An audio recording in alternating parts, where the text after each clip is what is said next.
Hey friends, I have a brand new camera, so I'm filming with a new camera today, so hopefully the quality is good for the audio and the video. And also we're going to try and do this in one take. Here we go. All right, this is the lockpicktools.com folding pick set. It comes in two versions with a couple different options here, but I prefer this one with the two different rakes, your half diamond, and a couple different lifter picks. I prefer this one. The other one's just fine as well. So what are we talking about? Up front, I think that this set, both of these are the same, just different colors. This set is absolutely in the top 3 everyday carry options as far as raking and picking goes. Some other mentions that are definitely in the top 3. For the last several years, I've carried the Sparrows Mace Picks set. Those are in the top 3. Almost any EDC or small pocket carry sized Bogota set is in the top 3. And this set is in the top 3 as well. We're going to talk about some of my likes and dislikes and a quick troubleshooting, and that's it. So up first, the likes. I really like this folded tension wrench that comes with the set, almost if you take a flat piece of metal and fold it over. I prefer to keep my tension finger on the flat knife's edge of tension instead of, where's that here? This will work. Instead of keeping my hand on the I like to keep my finger on the knife's edge instead of the flat part or the flexible direction of these flat tension wrenches. So I like the folded tension wrench.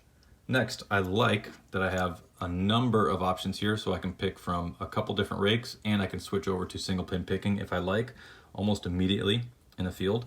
And I also like that when I'm picking with these, even these Sparrows Mace Picks, which I really like, I just have a tiny little purchase I can grab onto here. Even better is the Bogota Pi set, P-I, like the number pi.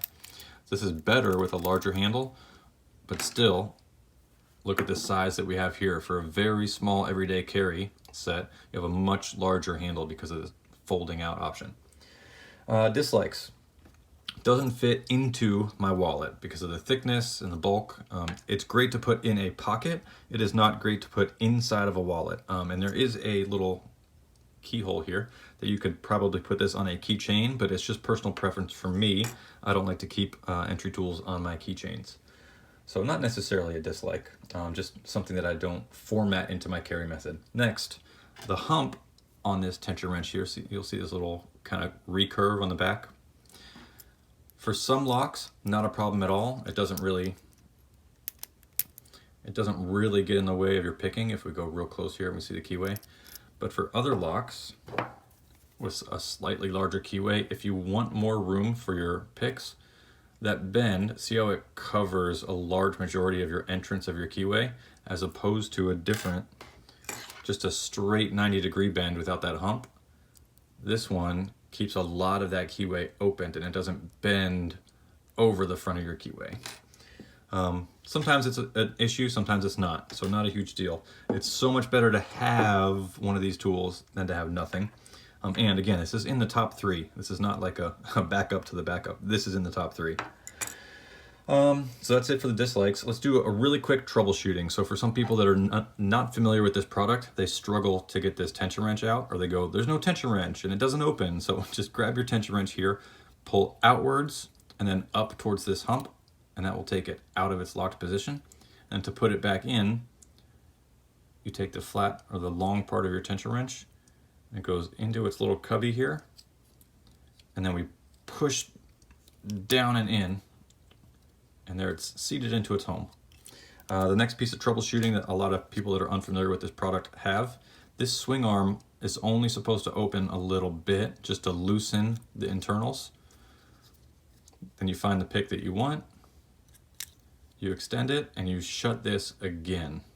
And it should seat here. So the problem that is most common that I've seen is people will go, oh, let me open this. And they open this arm, and it's a brand new product to them, and they spin and they spin and they spin, and the back of this arm falls out, and then all the pieces come apart. Not a big deal, it's not broken. You just put it back together, and then the problem is, sometimes if this, you see this little hexagon here?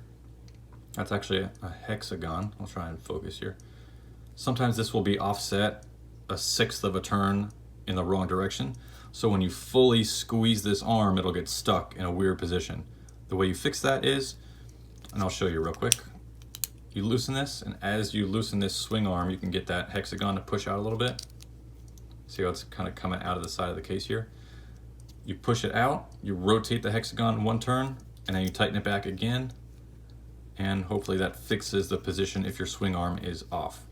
Okay, 5.5 minutes, that was one take. I got all my likes and dislikes and troubleshooting out. I'm very happy. I do sell these tools on my website, but you can also get them from lockpicktools.com. It's a fantastic tool, and I hope to see you guys on the next video.